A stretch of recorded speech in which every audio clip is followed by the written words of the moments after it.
is a world of imagination, hopes, and dreams. Here we go! Someday, I'm gonna be a real boy. Nothing's impossible. Even miracles take a little time. All it takes is faith and trust. In this timeless land, magic and make-believe come true. In 1957, Walt Disney announced with great fanfare that his studio was going to produce a musical feature film called The Rainbow Road to Oz. Walt enlisted his merry band of Mouseketeers, many of whom were to star in the film, to promote the idea on his Disneyland TV show. Here, you see, are some of the characters in our story. But Walt's interest in Oz had roots going back much further, to the late 1930s when Walt was working on Snow White, a film that most of his contemporaries considered commercially unviable. Even as he was gambling his entire future on a cartoon, Walt was busy planning his next project. As a matter of fact, there's a radio show where Cecil B. DeMille interviews Walt Disney on the eve of the premiere of Snow White. I suppose after Snow White is successfully launched, you'll sit back and take it easy for a while. Well, it's just the beginning for us. We're going to make more feature-length animated productions.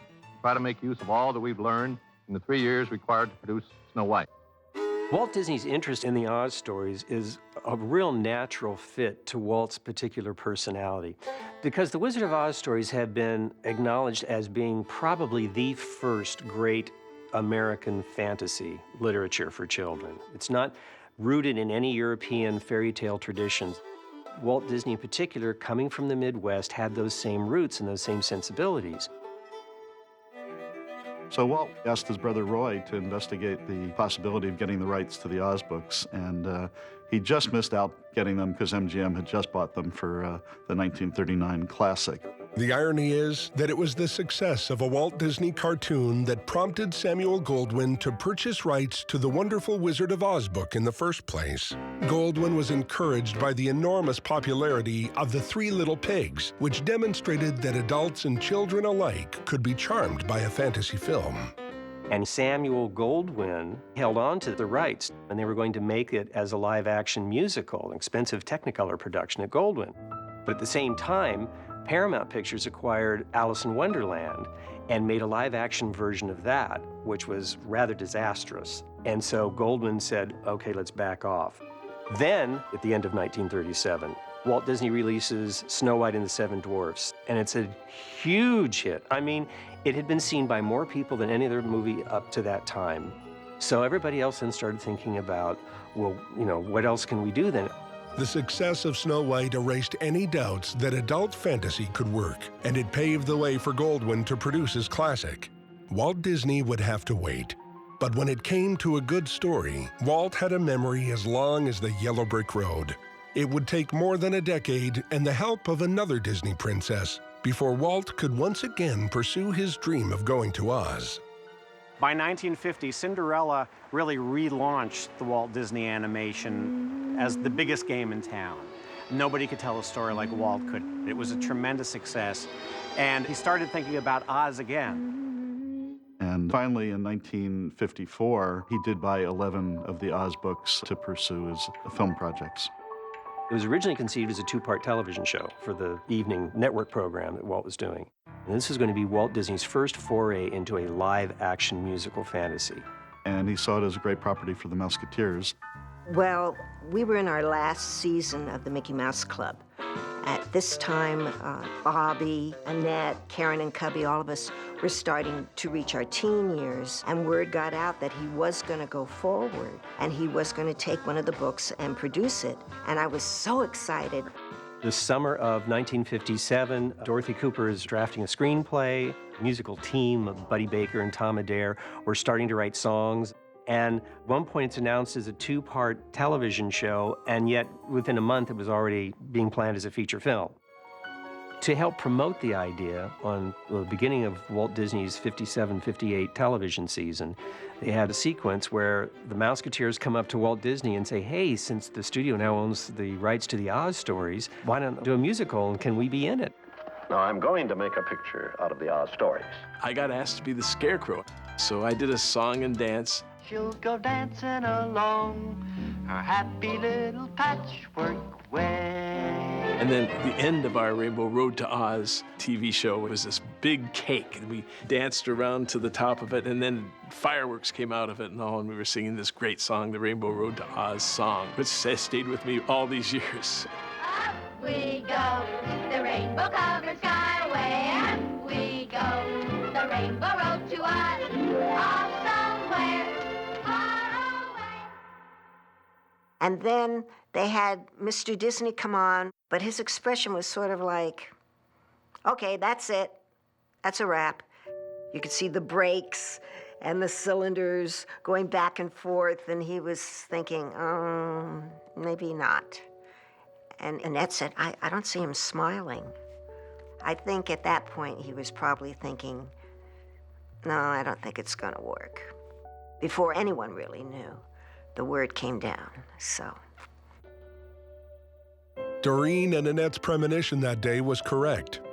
It was less than 6 months later that rumors began circulating in Hollywood that the Rainbow Road to Oz was going nowhere, and Oz was to remain an elusive destination for Walt Disney. So, okay, let's not do Oz right now. It's not quite ready. Let's do Babes in Toyland. So that became Walt's first live-action musical. So if you look at what Walt Disney ultimately made as his first musical, you can kind of get an idea of what Rainbow Road to Oz might have been. And it's a lovely film. It is not so much a film, though, as it is a very elaborate television special, a super spectacular TV special. Very much on a stage. They don't hide that it's on a stage, but not a motion picture. At the same year that Babes in Toyland came out, West Side Story came out. Flower Drum Song came out. You had a little bit more sophistication in musicals than you'd had, and the form was changing. So by the time Walt made Mary Poppins 3 years later, he made a very different movie than he might have made with Oz, and he did make with Babes in Toyland. So you can really trace that through from Walt's first live-action musical. Rainbow Road to Oz didn't happen. Babes in Toyland did happen.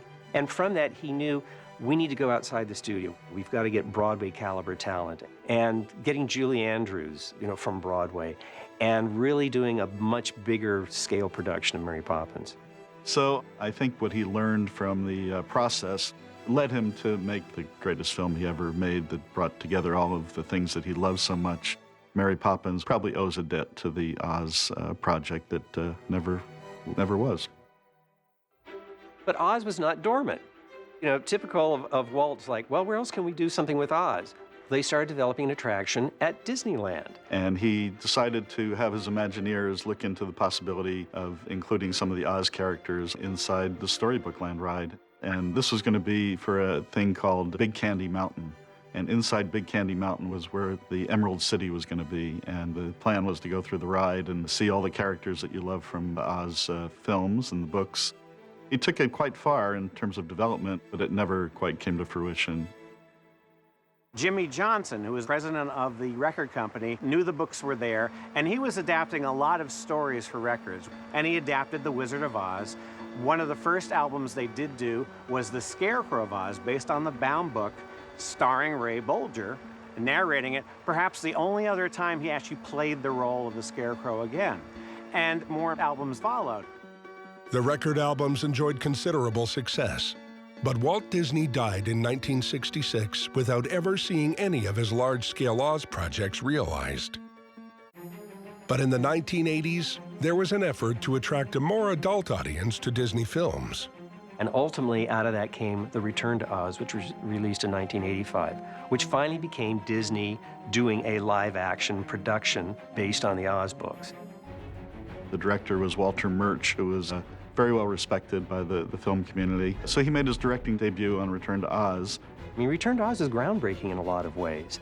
The claymation sequence at the end is phenomenal. Just a very sort of apocalyptic world, which was close to some of the L. Frank Baum books, but certainly not something that Walt probably would have made himself. But it has developed a cult following. And then Walt's road to Oz traveled on into a new century, finally ending with the production of Oz the Great and Powerful by the studio he created. A bold, beautiful, and beguiling movie worthy of the great wizard himself.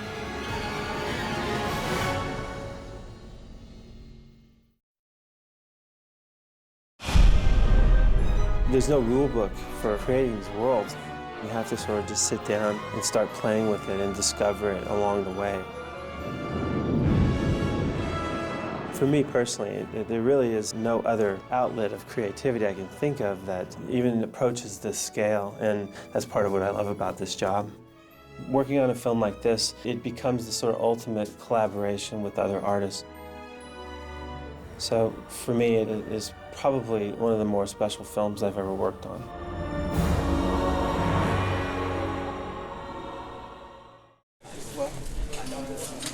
Robert Stromberg is the production designer. He spent 5 years on Avatar and won the Oscar. And then we hired him on Alice and did an amazing job on Alice. Really, everything that was visual, the design, the effects, the costumes, really kind of went through his filter.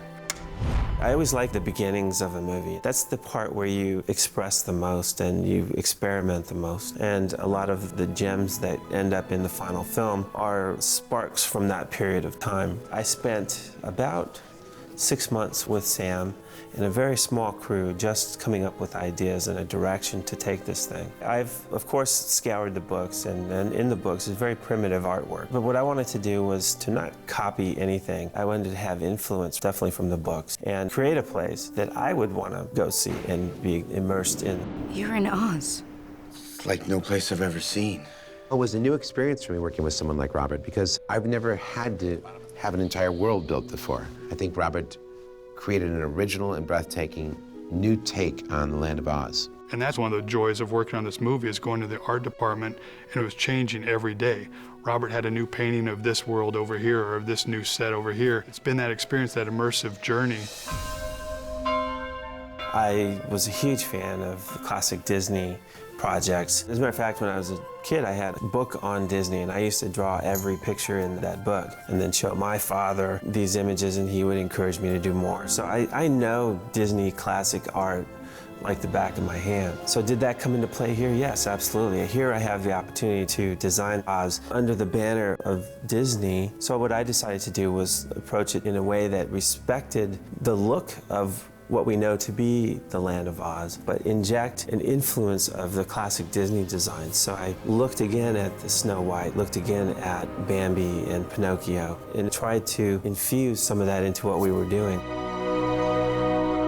With today's wonderful visual effects techniques, you can take old ideas and, in a sense, retain the essence of it, but make it something that's better than we've ever seen before. Robert Stromberg has kind of a new position. Not only did he design the practical sets, but he also is in charge of designing the CG world that is nowadays necessary to capture the world of Oz to the extent that viewers expect. There are very few guys who have enough experience in both worlds to make sure that you're not dealing in two separate looks.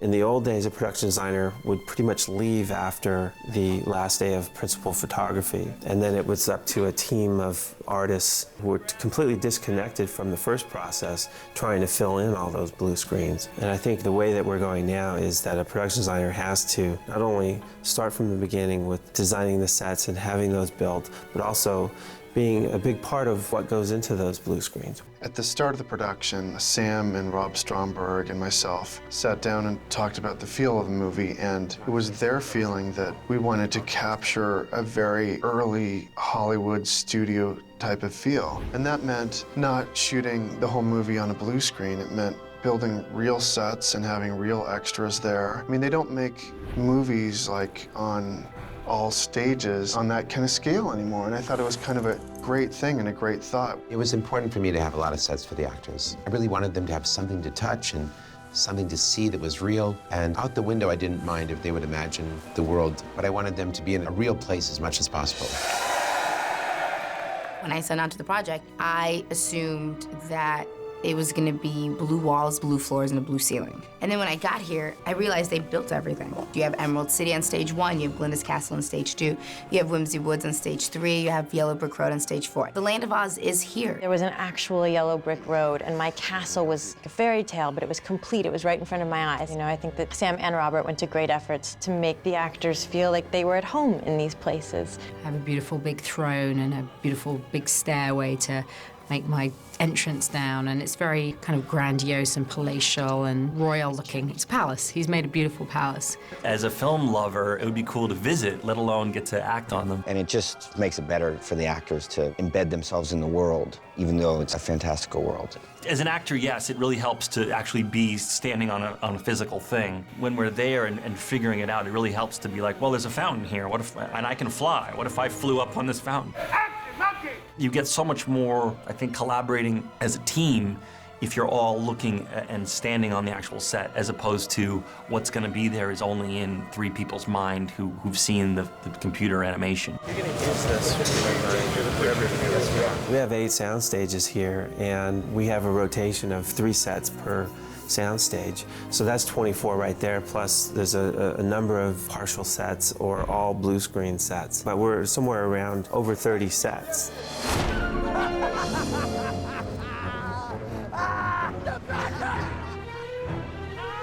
I've always dreamed of creating a circus for a movie. See a blue screen behind all this, and we're going to add in Kansas behind this circus. All the detail here was really fun to come up with. Wanted it to be a little off kilter. It's not your sort of standard Ringling Brothers circus here. It's more of a lower budget traveling circus where things are aged and not new. It has a character to it that I'm really happy about because it reflects Oz's character in many ways. He wants to get out of this place, and it's a great contrast between what we have here and when we finally get to the Land of Oz. What we have here is what we're calling the Whimsy Woods. Part of the reason we built this was, A, to feel much more storybook than we could find out on a location somewhere.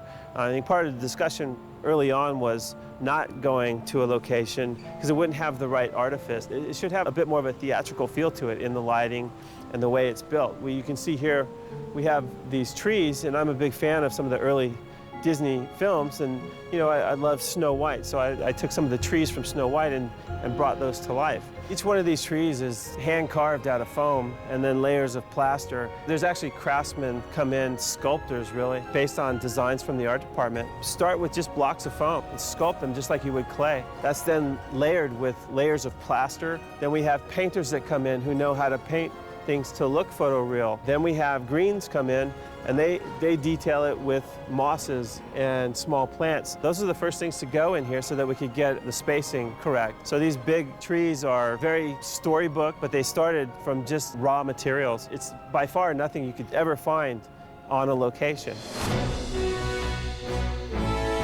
We're on stage 8. We've entered the Emerald City Throne Room. This will be a key set for a great deal of the movie. This is not only where Oz meets Evanora for the first time, You are here at last, and the prophecy shall be fulfilled. but it's where the witches work together in a battle that will ensue against Oz and Glinda. There's a climactic fight at the end of the film. Very important room. I think we have 12 or more scenes in here, and it will be, hopefully, an iconic part of this big epic journey. This is a partial set. It's actually an interesting set because it's really a miniature. This is where Oz finds China Girl for the first time. One thing that's interesting is that we don't know that it's a miniature when we first come upon it. And then when Oz walks in on this miniaturized version of the Yellow Brick Road, it's an interesting change when we see that this big guy in this little space. You can see half of it's blue screen, and that's going to be added digitally later. So this will be a big, vast village with broken windmills and other teapots. This is actually a planter that we ordered and then converted it into a sugar bowl, built the handles, carved the handles out of foam. This behind me is Theodora's bedroom, which hopefully will be a very important set in that this is the room where Mila Kunis as Theodora will change into the Wicked Witch.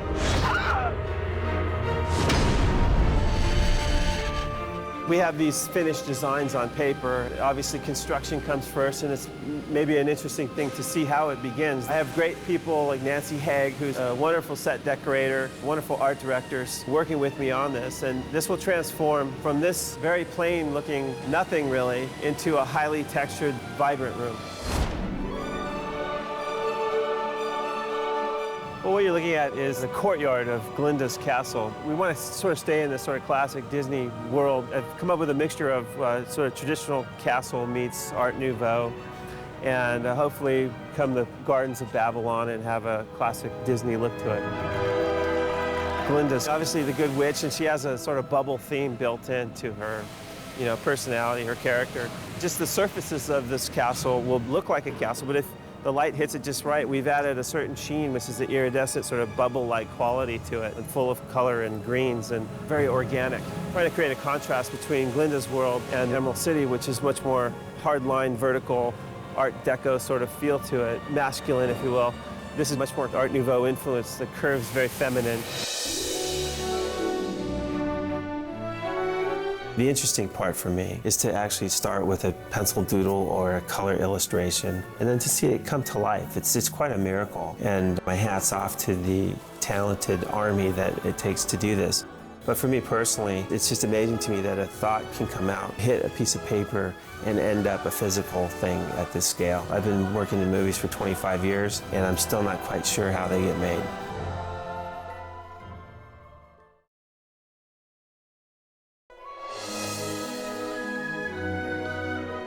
Let's put some stuff there, like you suggested. We have China Girl. She's voiced by Joy King. I play China Girl. She's 2 feet tall. She's so cute. Let's go kill ourselves a witch. I was in the first part of the movie in Kansas, too. I played the wheelchair girl. She's a little girl in a magic show that when she sees his amazing magic... And action! She's positive that he could make her walk. I yell out. I say, make me walk. It's not much, but it's all that we have. So that's how I meet Oz. Make the kid walk, you phony. No, please!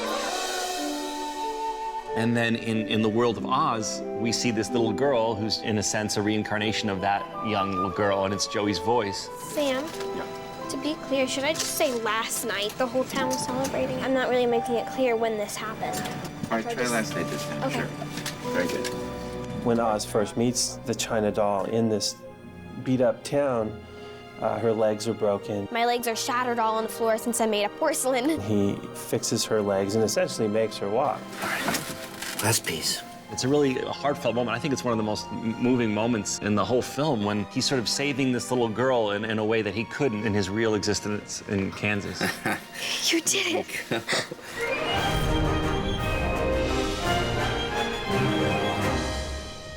The challenge was to do something that is made out of a dead material and still have this look in her eyes, this kind of spark that tells you, oh, she's actually alive. I know that Sam was interested in having the China Girl be a marionette so that she could perform real time with the actors on camera and they would have something to react to. So then we had to develop the China Girl marionette from the designs that were already established. The first version was completely made out of porcelain, so even the skirt was porcelain. There was a couple of reasons why we changed it to made out of real fabric. They made changes in her costume design to allow for better body action. I strung her to do some very specific moves, and so when she does them and people see it, then they get charmed by it. Just little specialty things that she can do. Watching him do his magic, and it is magic, you're mesmerized. It's like just amazing how he does it. Even between takes when we're just standing there, I think he's so used to doing the little things that he's just making her move all the time. And she has a little string that you can pull and she blinks. It's so cool. China Girl and Philip, they're the real China Girls to me. When he's around with China Girl, that character exists. You'll put out your finger like this for her to grab a hold of. We like the movement. It can't do everything and feel natural, but we like the sort of puppet feel that it has. What came out of it was the actors can give a performance to something that's tangible and right there. Philip's usually there when we're rehearsing for scenes. 3 steps, she looks up, you did it. And then, filled with joy, she bends down and jumps. Yes. It's really important for Sam to have that on set because he gets the performance. And it answers the questions for the animators down the line. How she moves, how she reacts. It's been one of the most valuable tools we've had on this film. When you have a human directly connected to the character, I think the heart comes through it. And then the CG people can fill it all out and they can perfect it. I'm worried about her arm kind of coming a little close to her face here. It might be better as we're swinging across if you could have her arm kind of swing a little wider. I think that'll help. I just want to make sure we can read her expression here, you know what I mean? So she looks really, really frightened. So the combination of the two, I think, will be quite unique. On set, we've had him doing that work, and at the same time, we've been videotaping Joey's performance. You look nice with the smile.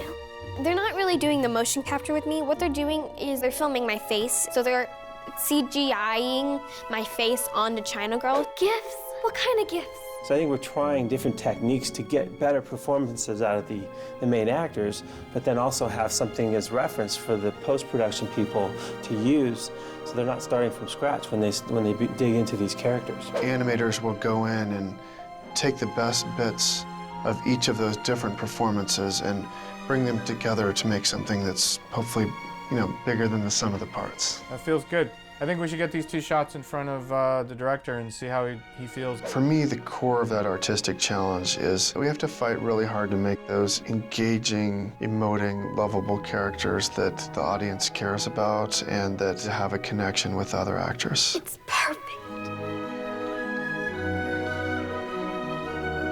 Thank you. It's like nothing I've ever done before because I've either done voiceover or I've done on set. So it's very interesting because I'm doing voiceover and my face is there. This is Oz's littlest angel.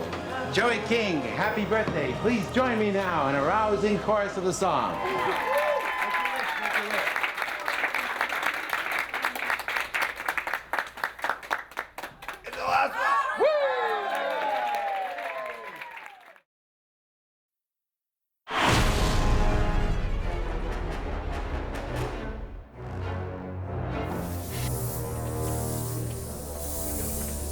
This is a medical adhesive. Which is like glue and feels very sticky.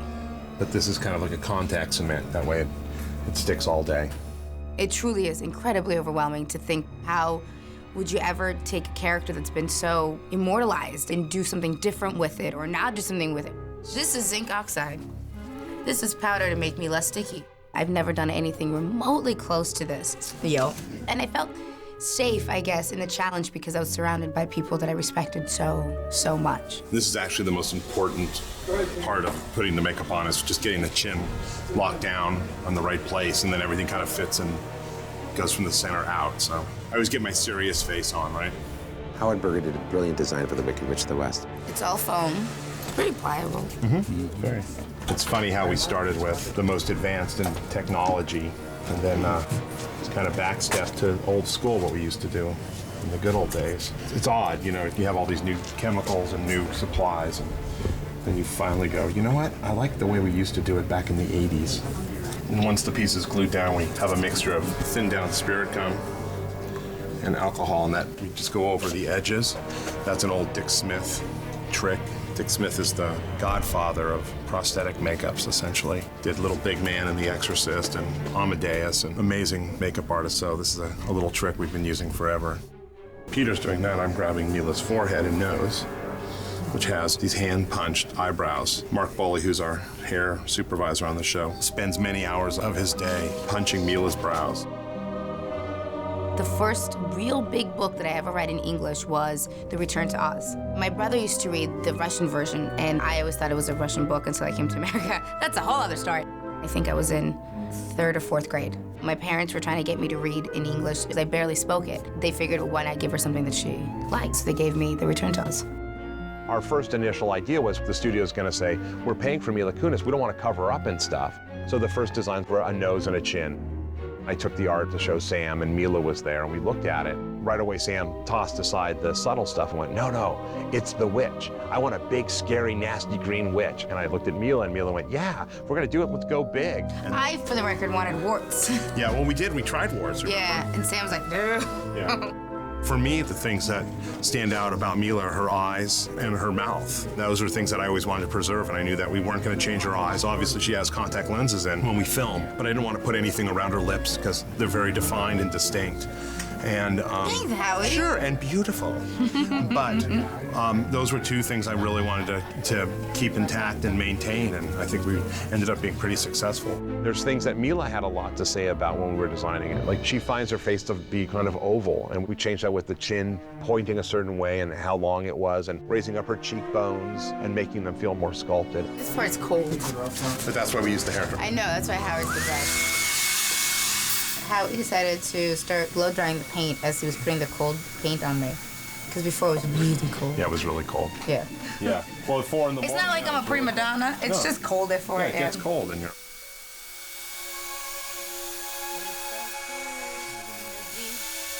It's actually not as bad as one would think.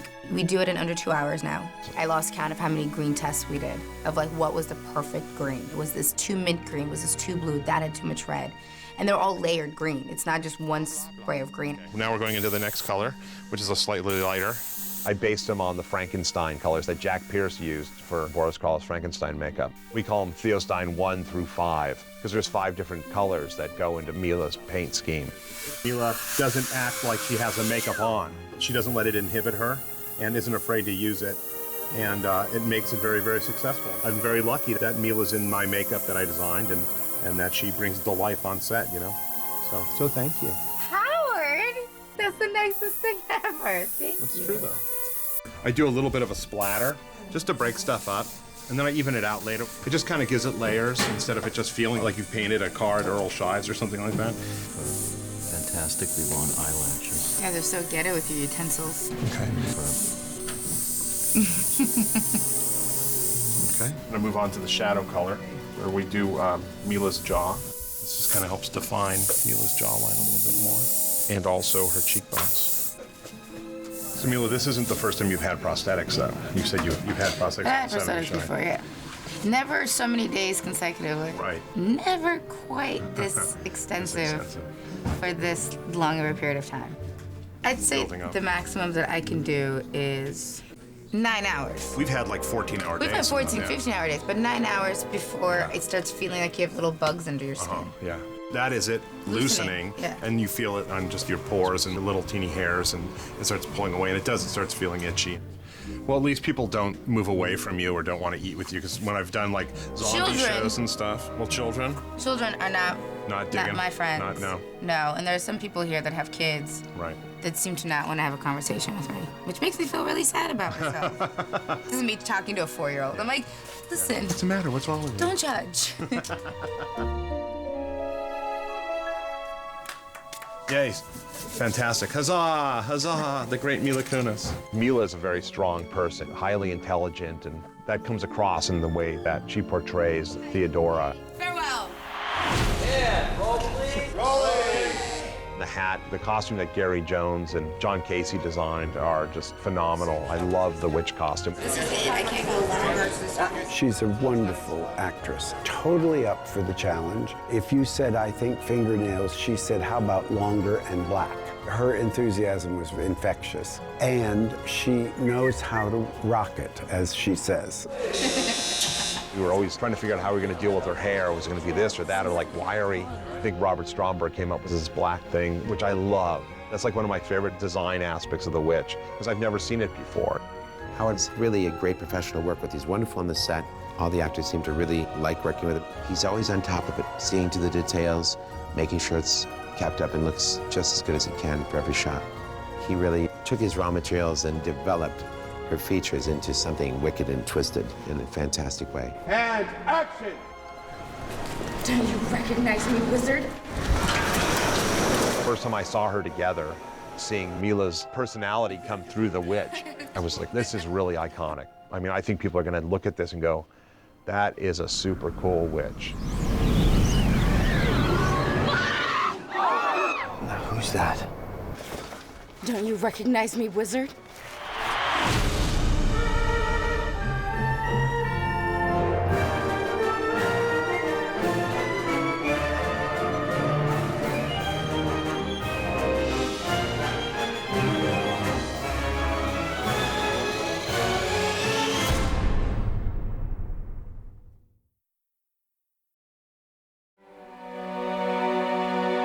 The initial conversation between Sam and I went something like this. Hey, buddy, guess what? Doing an Oz movie. Oz the Great and Powerful. Goes like this. And he kind of tells me the whole story. He goes, what do you think? I go, yeah, sounds good. He goes, great, great, let's do it.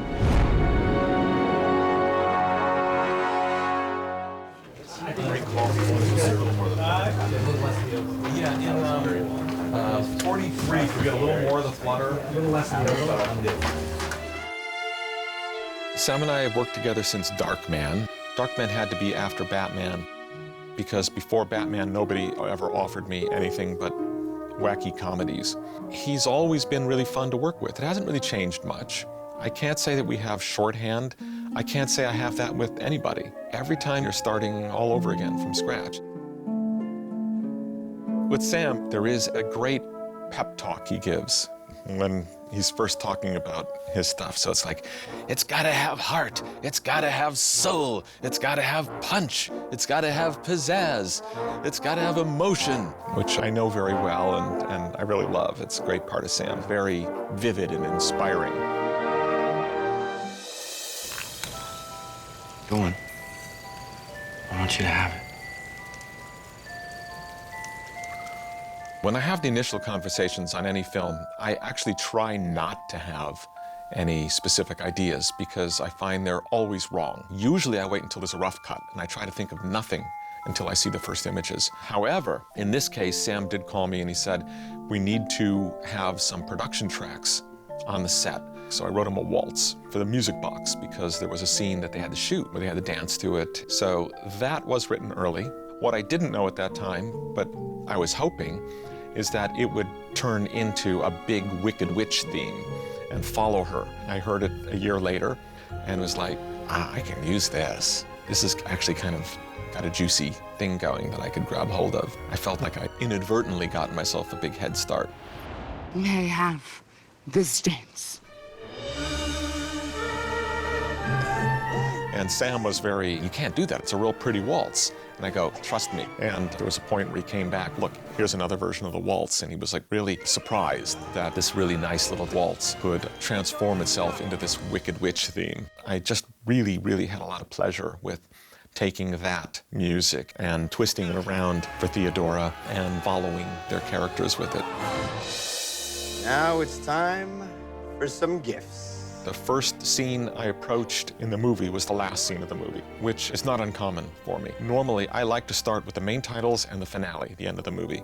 I like to know where I'm going to start and where I'm going to end, and then I'll pick 2-3 scenes in the middle that are big, key, important thematic scenes, and it's not until I really nail those that I move on to the rest of the score. So I happen to start in with the end, where Oz is giving gifts to all the characters, and I came across a little thing that just seemed to work, and instead of just doing a little bit of it, I scored the whole 5-minute scene, and I was able to end it really big, which I love doing, just like in a big old-fashioned movie, big slam-bang musical ending, and played it for Sam, and he was like, buddy, this is one of the best things you've written.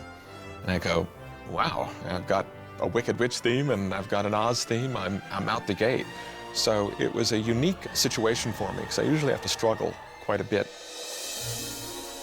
The main titles I always have a blast with. In this movie, I had to wait a while because there weren't main titles when I started out. And when they finally came in, they were so much fun. As soon as I saw the tone and the feel of the graphics, I really knew what I wanted to do.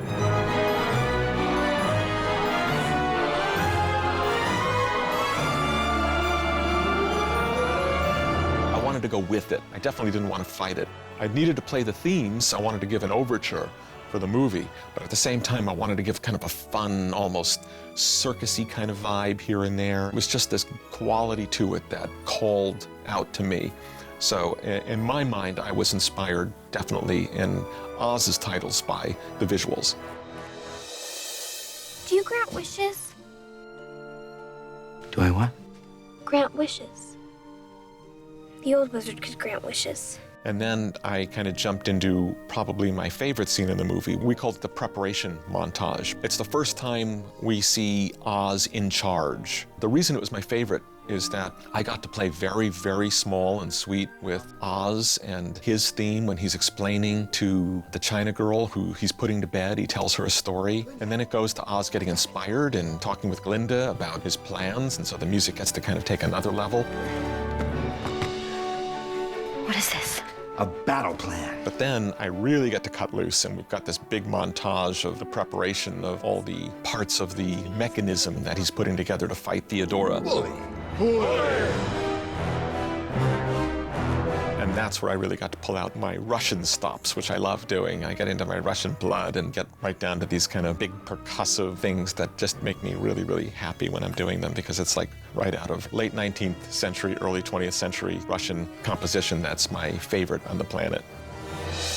I think what's important is that the clarinet and the second flute don't come in strongly. If she starts a little lighter more quickly, they also handle light right into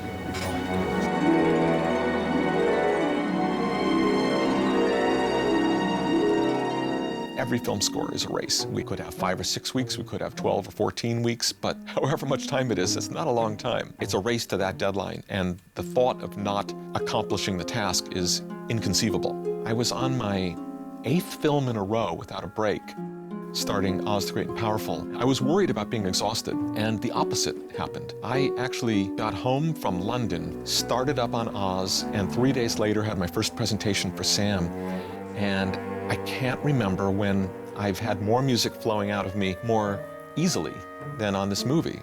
I actually finished more than 2 weeks ahead of schedule, which was also insanely rare for me.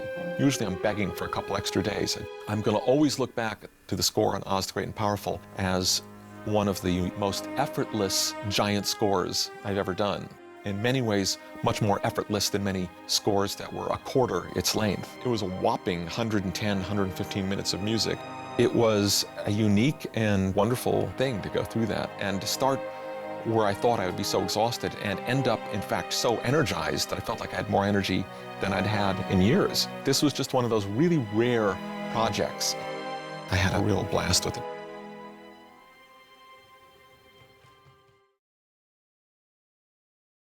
The camera's supposed to be documenting my day. My typical day in Detroit. Mark. All right, Sam. I'm just gonna ask like the questions that interest me. Tell me this, how do you choose a film, and how did you choose this film? So is this your last day? I think so. Zach Braff plays Finley. When we started working together, it was easy from the beginning. Let's go make some money. It's really hard to take deep breaths when you wear corsets. Michelle Williams plays Glinda. Michelle is a very hardworking actress and takes a lot of care with her character. Mila Kunis plays Theodora. I've worked with Mila on a ton of projects at this point. I'm serious. How did you choose? How? Yeah.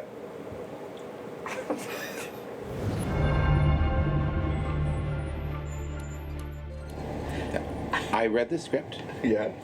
And I thought it was very interesting. It had good characters, good story, and I felt moved by it. And I thought there was some really great and funny elements to it that I could enhance as a director. So I think you were the first person in the cast that we have now that signed on to this film. I think you and I maybe doubled up pretty quickly, but yeah. So what appealed to you about this film? The fact that I was so nervous about this part. It was the idea of how would I ever do this? There's no wrong way of doing this. There's no right way of doing it. You want to do it? What? And I think the fear of screwing up motivated me to want to do it. And when I met with Sam, what was supposed to be like a 30-minute meeting turned into a 4.5-hour long meeting, and we broke the script down and kind of grounding her and humanizing her made me so much more comfortable about the character that in those 4 hours, I figured it out. I feel like I did enough to be like, I can do this, and I want to do this with this man. I wanted to work with Sam so much after that 4-hour-long meeting because something so daunting and so massive all of a sudden became so plausible. And then your name was he said, I was like, well, who would you go for Oz? And he was like, well, I'm meeting with James. And then I was like, oh, yeah, Jay. And then it was like a no-brainer. I really was excited about the chance to make a movie for my daughter and to be a part of something that not only she could see, but that she could experience, because I figured and was right that the set and would be a magical place, and that the people who populated it would be really wonderful. Great. And Sam calls her his most honored guest every time she's on set, and she's gotten to come by, I don't know, pretty much every day or something after school. It's like a little daycare program. With this, before you said yes, was there a new set of thoughts? No, I didn't pause at all. I mean, it was so cool. I mean, I wanted to work with you, Sam. I mean, come on. It was just a big, giant movie. I've never been a part of anything like that. So it just sounded so exciting. I think the highlight for me, and probably for most people here, is just working with Sam. The experience of making a movie is colored very much by the director. Sam creates a great place to go to work. He's fun to be around, and I think in turn he makes everybody else pleasant to be around. There was a draft before David Lindsay-Abaire. Didn't you bring on David Lindsay-Abaire? Yes, that was Mitchell Kapner. And the story goes that our producer, Joe Roth, and his team were in meetings with Mitchell Kapner looking for projects to make. And he pitched one, they said no. He pitched another, they said no. And on the questions, they asked him, what are you currently reading to your kids? And he said, the Baum books. We're on book number 3, he said. That's where Baum talks about how the wizard came to Oz. And the producer said, that's a movie I want to make. So that's where you cut it. The character was written in a certain way, part goofball, part con man, part seducer. He's a father figure. In some ways, it's like he touches on many aspects of Americana and classic American figures.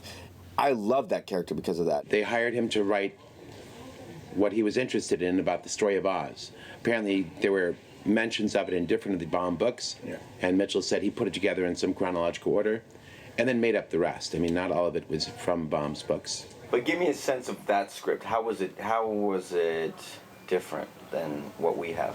It was much more faithful to the Baum books. Okay. But there were certain things that I felt had to be different for our motion picture.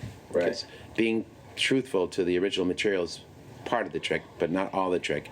And Dave Lindsay-Abaire was able to fill out the characters a little bit more, give us some great relationships, take what Mitchell had written that was moving and take it to the next level and make it very moving at times. Are you quite sure it wasn't you who said it to him? What's behind kind of this development? I mean, I think that Baum, when he wrote those books, was more concerned with painting a fantastical world and a continuing series. But we have to tell a story that has a beginning, middle, and end, has a real character that has desires and conflicts. When I asked for Dave Lindsay-Abaire to start the project, his goal, I made it his goal, was to tell me the story of Oz, the character Oz. Not just the land and the magical place, but who is he? So somebody described the character as a mix between Charlie Chaplin and Clark Gable, and I think that's very apt. He is in some ways a dashing kind of guy, but he's also a goofball, a guy maybe not equipped in traditional ways to be a hero, but he has unconventional ways of tackling his problems and bumbling through them. Simsalabim! Begone, coward! They're all the witches, all the characters, they were all in Mitchell's script. Mitchell did a tremendously great job. It just had to be tweaked because, any filmmaker that comes in is going to want they have their own desires as to the way they see the story. Now, I've done 4 movies with you, and they're very big movies, but they take a long time. Yeah, you take a long time. I don't. No, that's the common thread. If you think about it, each of those movies are like over 100 days, and you're in them. Right. Seems to be the thing that's delayed on production. And it's constant production. Oh, really? The money you That's what's delayed with production. So what do you do when there's a lot of downtime on this film? No, maybe for you, because you're all in second unit for the past month. Yeah, but you've sat in your trailer quite a bit, haven't you? Only due to the set taking a while to move. Yeah. How does it feel being on a movie like this? I'm in a unique place because I'm animated, of course, but I'm also, number 5 on the call sheet. I always knew you liked me. So many pieces. You look, these guys, it's like, all right, we got to move the camera. It's on a 50-foot technocrane. It takes 10 people to move the crane. It's a 3D. There's when you reload, you're reloading too. I mean, it's so epic in scale. So is it difficult putting on the green? As an actor, how do you feel? How long does it take? We got it down to just under 2 hours. So at first it was what, 3 hours? 4, I think, was the first test. Oh my gosh. And Thank you. You actually sound somewhat sympathetic. Oh, you can take this off, please. There's so many departments and there's so many repercussions down the line and options even within, like sometimes they say to you, you have to stay within this area basically of this couch, but we can do anything we want if we don't leave the couch. the China Girl eventually will, be a computer-generated character, I guess about this tall. Joey provides the voice. The other half was created by this marionette operator, Philip, who would operate the marionette on set, and then eventually it'll be rendered in the computer. Well, for the characters in the movie, a bunch of people weigh in on it based on instructions from Sam and Robert, and looking at the script. Visual effects under me takes those drawings and recreates them in the computer with pieces of the real world put in. It's very, unfortunately, locked in. But like we've talked about, in this very narrow venue, you're able to create, anyone is always able to create a tremendous amount of beauty. You play Finley, the flying monkey. Yeah, the way the way these animators want to do it is they pretty much want a close-up of my face and everything I'm doing. And I guess when Sam chooses the take that he wants, there's a camera capturing me, in this kind of a shot. And so the animators will be able to take everything I do and animate the monkey's face to it. I don't know if you'll be able to see me, per se, in the monkey's face, but maybe there'll be a little something.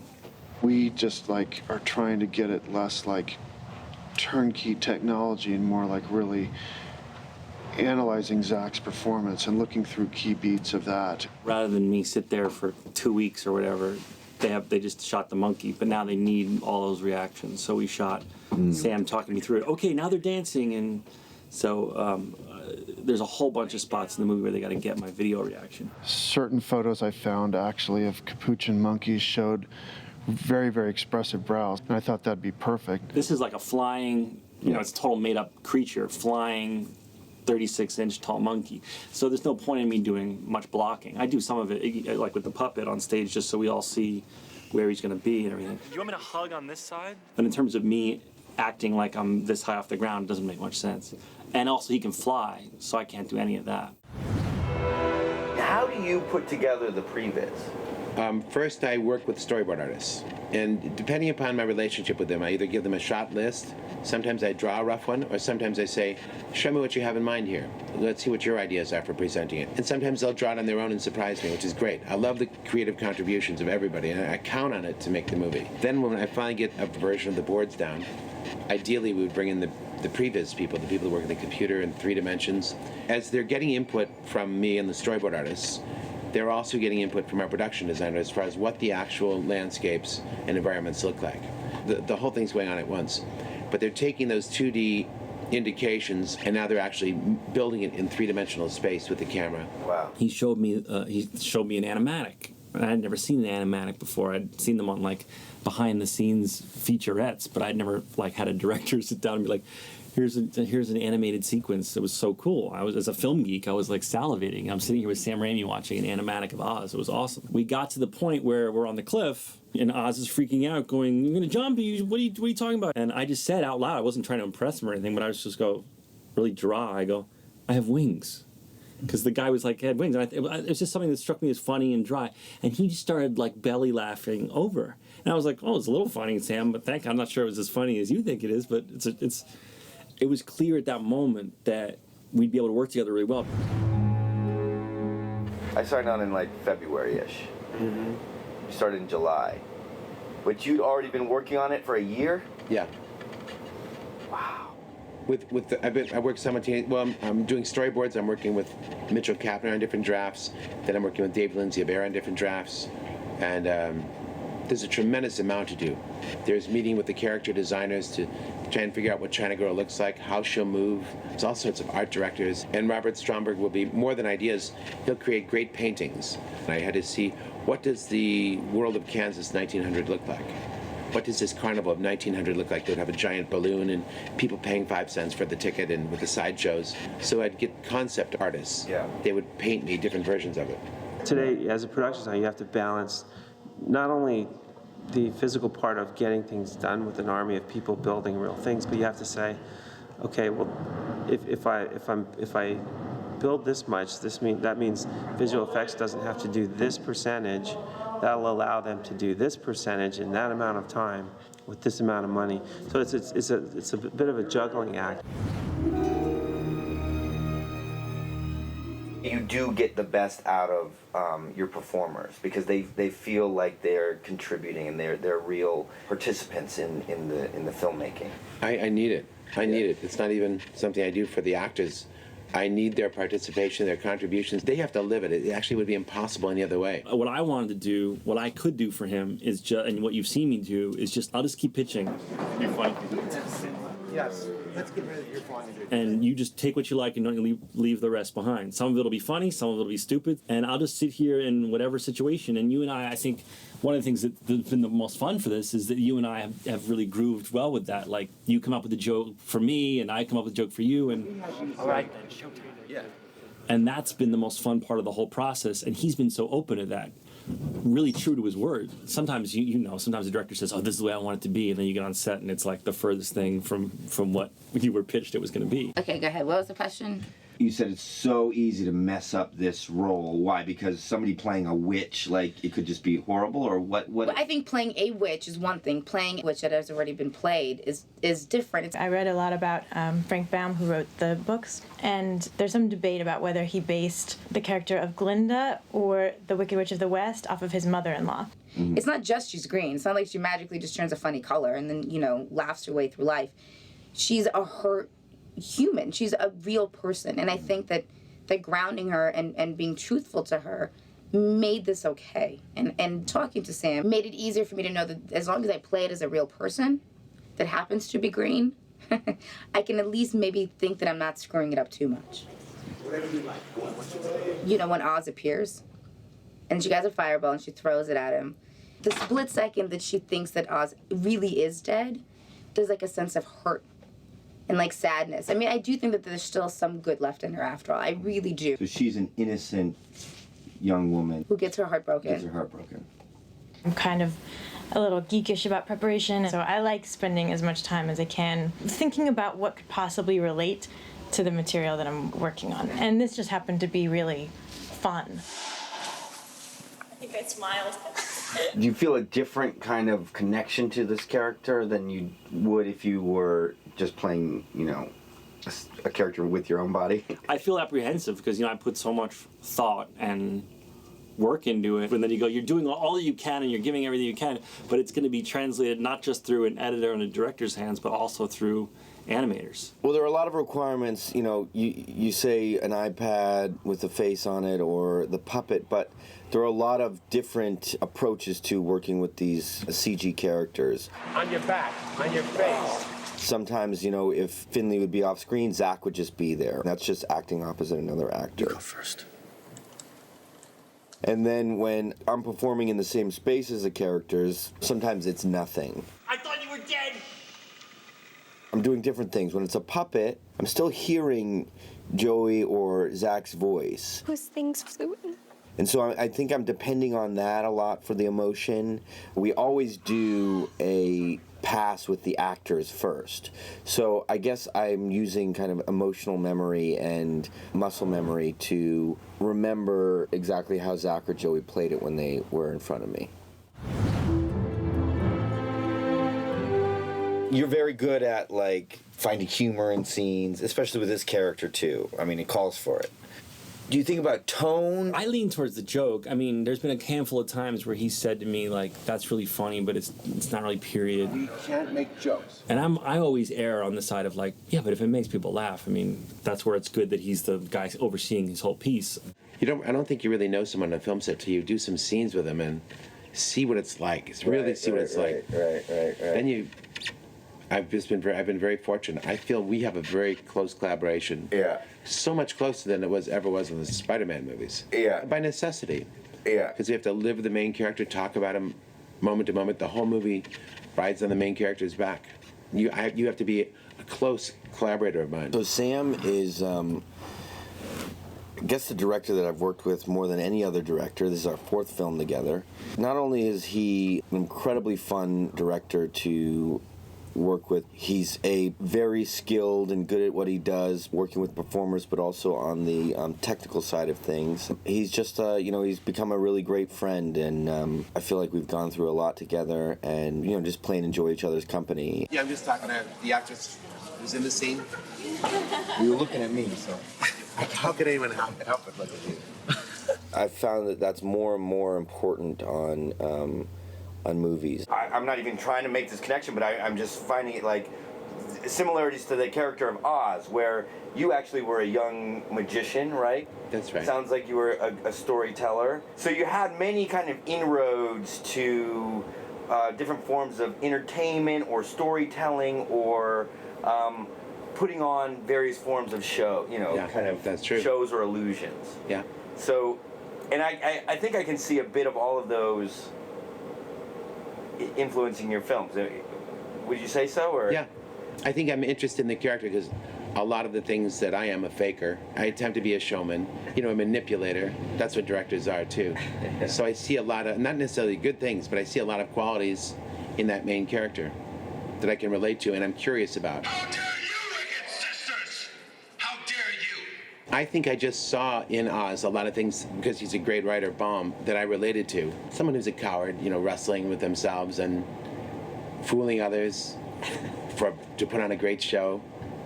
And we all do it. And I understand how we all do it, yeah. Less dramatically, we all do it. Yeah. Director makes their life out of that. Same with an actor. Got to fool everybody and put on the big show. Right. And got to pull it off and not let them know. Not let them see the wires, the strings of them, just see the performance. Let them see the character come to life on the screen. And we're always behind there, pretending. I've done all kinds of movies. I've done, the Spider-Man movies were the, some of the biggest movies around or ever. And I've done very, very small movies. But for me now, one of the most important things is just to work with my friends and people that I like and people that I believe in. And so Sam really embodies all of that. I really think he was one of the main factors in me wanting to do this movie. And it's paid off as I expected, just because it was a great experience. Ladies and gentlemen, the star of the movie, James Franco. If you think about, if we do the sequel in, 2 years, are you going to be dreading it? No, because I like the people. I've had fun with the people. I think he's just can't imagine a nicer person to work for. Mm-hmm. And I'm mostly just between you and me, and who you showing this to, I don't know. But I'm not really a director. I'm just a actor pretending to be a director. What? What do you mean? I mean, I just create the air about me as though I'm a director. Cut it now! Rock and roll! Yeah, I like those fake calls, and Ready now. I like to appear like I'm a director, but really, I'm just an actor pretending. Thank you.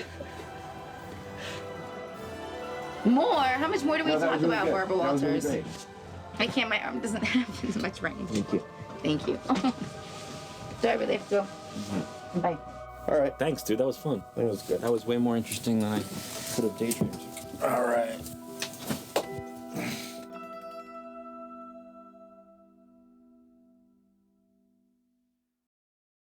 B camera mark. What do you do in later? Do you ever watch all these in-between bits? That's bits for the DVD extras. Oh, great.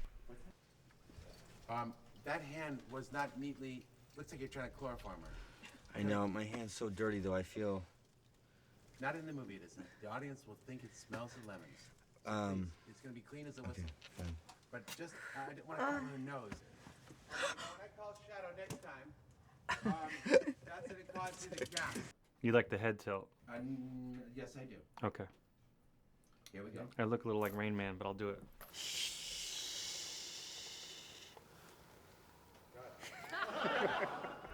But we make pretty clothes. Also, we sing. Theodora, we've been expecting you. Hello, Nuck. What? It slipped. My lip slipped. And as for your wizard, if he hasn't run away by tomorrow, he will be the first to die. And you will all see that he is nothing. What are you laughing about?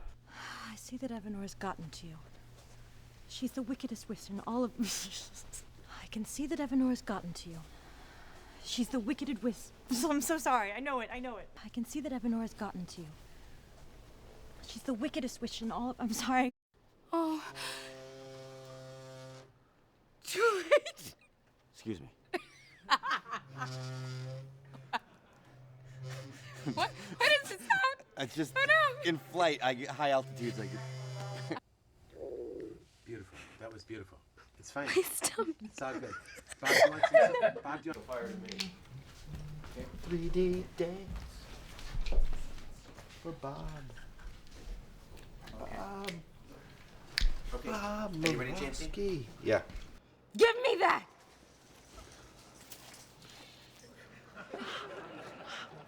Give me that! Give me that! Oh my God.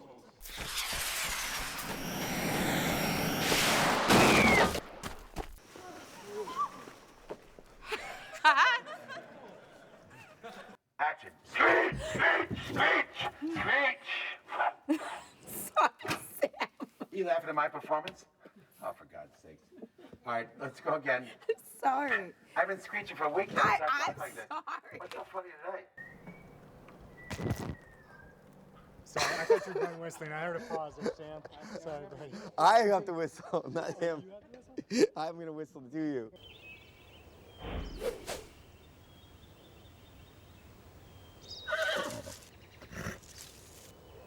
Camera, action.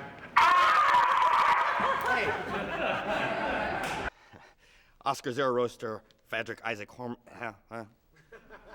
What if I was like,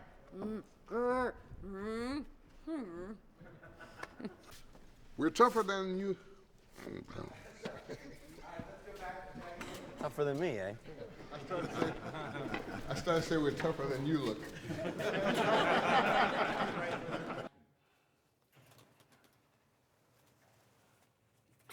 It's like, Where'd you get that? I'm made of China. I gotta protect myself somehow. Give me that. Why did you rip my whole arm off? Why don't Going in, Durlin? do you want to see my party trick? Yeah. Look. Ah.